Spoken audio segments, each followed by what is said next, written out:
Bonjour à tous et bienvenue à l'émission Startup Occitanie. Aujourd'hui, nous allons parler voyage, tourisme. Lorsque l'on voyage, on cherche avant tout de l'authenticité. Et pour cela, il faut trouver la bonne personne. Et donc, notre invité aujourd'hui a réfléchi à une solution à travers sa startup, Les Froguides. Bonjour Florian. Bonjour. Vous allez donc nous expliquer un peu plus en détail ce que vous avez prévu pour pouvoir nous accompagner tout au long de nos périples à l'étranger. Donc, qu'est-ce que Les Froguides ? Alors, peut-être pour commencer, c'est de dire que c'est l'outil que j'aurais souhaité avoir pendant mes voyages, et notamment l'année dernière, quand nous sommes partis avec ma femme et mes enfants pour un petit tour du monde, presque 7 mois. Donc il s'agit d'un outil qui permet de mettre en relation les voyageurs avec des guides francophones sélectionnés. Donc l'idée principale, c'est de faciliter la vie du voyageur, qui puisse réserver une excursion avec un guide sûr, qui parle bien la langue française, et de plus avoir à se soucier de ce point-là qui peut être très très chronophage, croyez-moi mon expérience. Et donc, on est spécifiquement avec des guides français ? Alors, on est avec des guides qui parlent français, mais ça peut être des Français qui sont partis s'installer à l'étranger, ou alors des locaux qui ont appris le français et qui sont devenus guides ensuite en une formation de guide. Donc il y a de tout. Il y a de tout. Et alors, comment vous sélectionnez ces guides ? Comme un chasseur de tête. D'accord. Exactement. Alors, dites-nous en plus. C'est-à-dire que je dois dénicher les guides, faire le travail finalement que font les voyageurs. D'une certaine manière, avec les Froguides, on le fait à leur place. Donc on va chercher les guides, là on peut les trouver sur les réseaux sociaux, sur Internet, etc. Donc ça c'est la première chose, on les contacte, et ensuite on fait passer un entretien d'embauche, réellement, on passe du temps avec eux, déjà on teste la langue, c'est assez facile, mais première chose on voit s'ils parlent bien la langue française, et ils nous parlent de leur formation, de leur expérience, de ce qu'ils proposent. Et c'est là aussi que c'est intéressant, parce que l'idée avec les Froguides, c'est de ne pas emmener le voyageur dans un circuit de masse, c'est vraiment de lui proposer une expérience qui soit assez unique, assez privilégiée, et c'est réellement ce que cherchent les Français aujourd'hui lors de leur voyage dans le monde. Donc, vous avez des guides finalement qui vous proposent des concepts, c'est ça, particuliers ou des excursions particulières ? Alors c'est soit des excursions qu'ils réalisent déjà, voilà, mais ils ne sont pas assez en visibilité.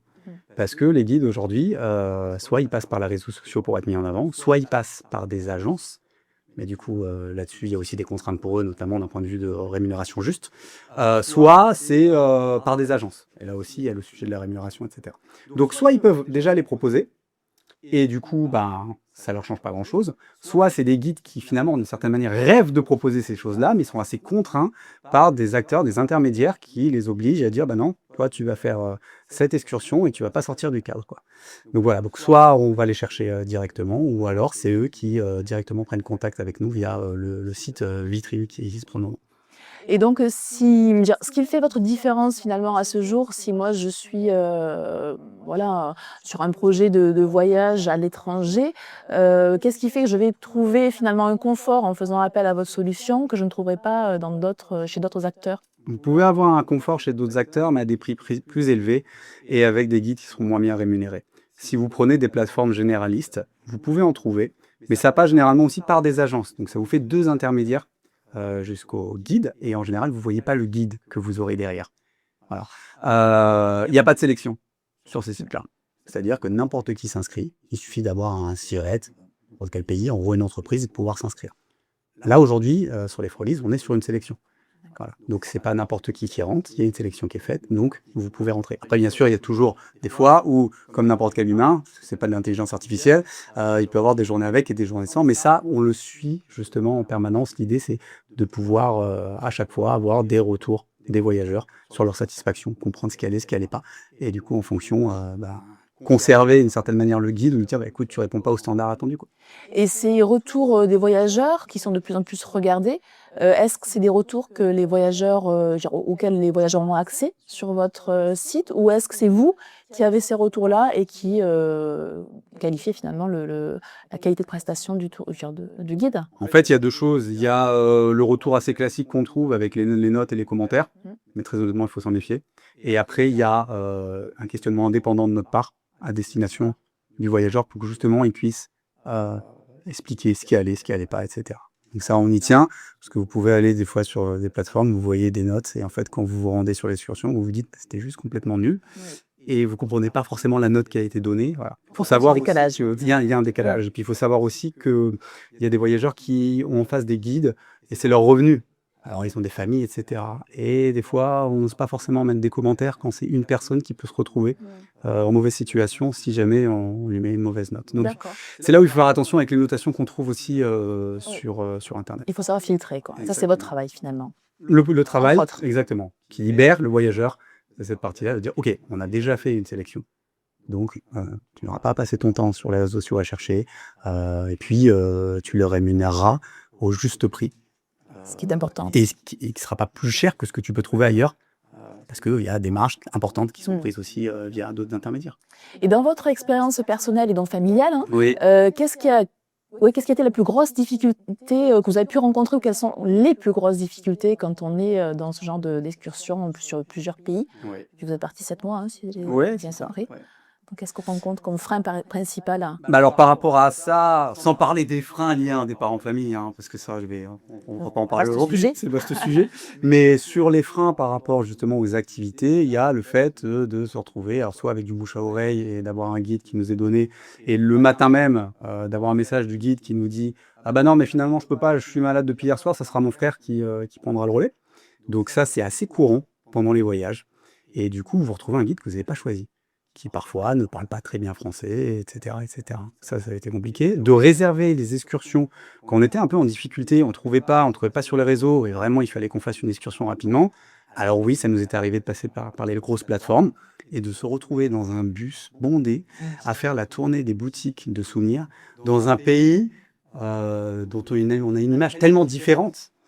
Et là, c'est là où vraiment on s'est dit, c'est pas possible, il y a pas de solution aujourd'hui pour le tourisme indépendant, qui est en croissance permanente en fait. Les gens réservent même leur hébergement, réservent même leur transport, mais sur la partie activité, bah, finalement, en termes de qualité, il n'y a pas grand-chose. Et alors, pourquoi ce positionnement sur du 100% francophone? Alors, parce que justement, il y a des sites généralistes qui proposent toutes les langues. Il faut savoir qu'en France, on est quand même de gros voyageurs. On fait à chaque fois partie du top 5 des voyageurs dans le monde. Voilà, donc on a à peu près 30 millions de voyages réalisés par les Français chaque année, ce qui est énorme. Et là-dessus, on a 11 millions d'excursions. Voilà, donc il y a une partie qui peut être faite en anglais. Et on estime que sur le français, on est à plus de 6 millions d'excursions. Donc il y a un besoin, et on l'a vu aussi autour de nous, et pas qu'autour de nous, même avec des sondages qui ont été réalisés. Il y a un réel besoin sur le sujet. Et aujourd'hui, on n'a pas de solution qui propose ça. Et est-ce que le fait de parler justement français à l'étranger, ça permet de mieux comprendre la culture locale? Alors oui. Oui. Parce que ça aussi, c'est un sujet. Alors bien évidemment, je ne l'ai pas dit, mais dans le voyage, la difficulté, c'est que mes enfants ne parlent pas de langue étrangère. Moi, en espagnol, c'est vraiment pas mon fort. Donc du coup, c'est vrai que vous perdez quelque chose. Et vous perdez cette relation un peu, comment dire, innée avec une personne qui parle votre langue, où bah, ça y est, la relation qui se crée déjà à partir du premier mot. Ça, on l'a pas eu. À chaque fois, on l'a regretté, et c'est vraiment le meilleur moyen de comprendre, puisque vous posez des questions, vous avez des réponses, et en fait, c'est comme ça que les souvenirs se créent. Et je pense qu'on peut demander à n'importe quel voyageur, mais il y aura toujours une destination dont le voyageur ne se souvient plus. Parce que, pas forcément qu'il n'ait pas fait appel à un guide, mais il ne s'est pas intéressé au pays plus que ça. Il a peut-être profité un peu de la plage, peut-être de quelques randos, de choses comme ça, mais il ne se souviendra pas forcément plus que ça du pays. Alors que les pays où vous avez des échanges, des rencontres, là, pour le coup, ça vous reste. Ça marque. Donc finalement, vous proposez une solution aussi bien aux voyageurs qu'aux guides, hein, à ce jour. Oui. Et vous répondez à quelles problématiques de part et d'autre? On a beaucoup parlé de la partie voyageur, mais du côté guide, quelles sont les problématiques qu'ils rencontrent eux, et sur quoi vous pouvez donc répondre vous? Oui, alors en effet, il y a deux enjeux. Il y a la partie voyageur et la partie guide, et les constats qu'on a pu faire pendant notre voyage, c'est que les guides dépendent énormément d'intermédiaires. N'arrive pas forcément à avoir une relation directe avec le voyageur dans le cadre de la réservation, en tout cas des demandes. Alors, certains se positionnent sur les réseaux sociaux, mais il faut savoir que c'est même un gros travail. C'est-à-dire qu'il faut publier, il faut réussir à toucher les cibles. C'est pas simple. Donc, l'idée, c'est d'une, de leur faciliter le travail, de deux, qu'ils soient aussi rémunérés plus justement, comme je vous l'ai dit, pour avoir beaucoup d'intermédiaires. Donc, du coup, ça fait qu'à la fin, il reste plus grand-chose pour le guide. Nous, on part d'un principe de commission, hein. Voilà. Ça, c'est votre fonctionnement. C'est le fonctionnement. Commission sur le guide, mais qui soit raisonnable. Vous avez des plateformes qui sont à 35% de commission, ce qui est quand même beaucoup. L'idée, c'est de se limiter à 20%. D'accord. Parce qu'il faut quand même faire vivre la structure, etc. etc. Donc, à 20%, ce qui est très, très tolérable. après avoir échangé avec de nombreux guides sur justement la solution proposée. Donc l'idée, c'est qu'ils puissent avoir une juste rémunération, qu'ils puissent être mis en avant, qu'ils puissent décider eux-mêmes du contenu de l'excursion. Voilà. Et voilà, et donc d'avoir en effet des réservations et de pouvoir avoir une activité un peu permanente sans se soucier de finalement je dois dépendre de l'agence et donc d'un groupe de voyage, etc., etc. Et donc c'est important pour vous cette notion de participer finalement au confort de vie, mais aussi à l'économie locale des pays dans lesquels les guides collaborent avec vous? Oui, parce qu'on a eu la chance d'avoir des guides justement qui nous emmenaient dans les communautés. On allait par exemple visiter une finca de cacao en Colombie. C'était une finca tenue par une communauté. À côté, vous en aviez d'autres fincas beaucoup plus grosses avec des groupes de voyageurs. Nous, l'idée, c'est vraiment de se dire, on veut faire profiter l'économie locale des bénéfices du tourisme. Et pas uniquement des gros acteurs du tourisme. Donc l'idée, c'est justement de pouvoir mettre en avant des guides qui contribuent à faire fonctionner l'économie locale en amenant des voyageurs justement auprès de ces communautés, que ce soit pour des ateliers, que ce soit pour des marchés, que ce soit pour même des restaurants locaux, que ce soit pour, en effet, l'exemple de la finca. Donc, il y a cette partie-là, et à côté, c'est vraiment aussi de pouvoir consacrer une part du revenu à destination des communautés, ou en tout cas des projets locaux qui ont un impact sociétal. Bien sûr, ça c'est très important, j'imagine, pour vous, mais aussi pour de plus en plus de personnes, quand on voyage de nos jours. Et sur le sujet de la qualité justement des prestations proposées, comment vous pouvez garantir justement cette qualité de service? Alors la qualité, je la garantis via justement cette recherche et cet entretien d'embauche, Oui, c'est-à-dire de vraiment scruter, ok, est-ce que ça répond aux valeurs de la plateforme, des Froggies, est-ce que la personne a les compétences derrière réelles, et est-ce que l'expérience sera authentique. d'accord. Donc ça, c'est la première partie. Après, si je veux aller plus loin, il faudrait que j'aille faire toutes les expériences. Ça ne me dérangerait pas de partir encore faire le tour du monde. Ce serait chouette. Ça serait chouette, mais pas tout de suite. On va attendre un peu. Et donc voilà, pour le moment, on en est là. Et encore une fois, c'est aussi en fonction des retours des voyageurs qu'on peut déterminer, tiens, il y a un guide, il y a quand même des retours négatifs par 2-3 voyageurs. Là, il y a des questions à se poser. On va l'appeler, on va prendre contact, on va comprendre ce qui s'est passé, etc. Et si derrière, en effet, les problèmes sont récurrents, malheureusement, le guide n'aura plus la place pour être référencé. Donc il y a aussi une affaire de co-construction finalement avec les clients qui font appel à vos services. Bien sûr, exactement.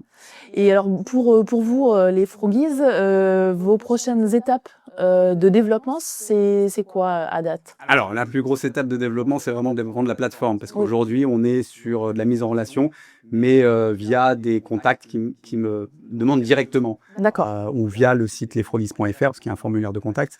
Donc ça ne peut se faire que dans un temps limité, c'est pas une situation, une solution pérenne. Donc l'idée, c'est d'avoir vraiment cette plateforme qui permette aux voyageurs et aux guides de pouvoir se rencontrer. On en est sur la phase de développement encore.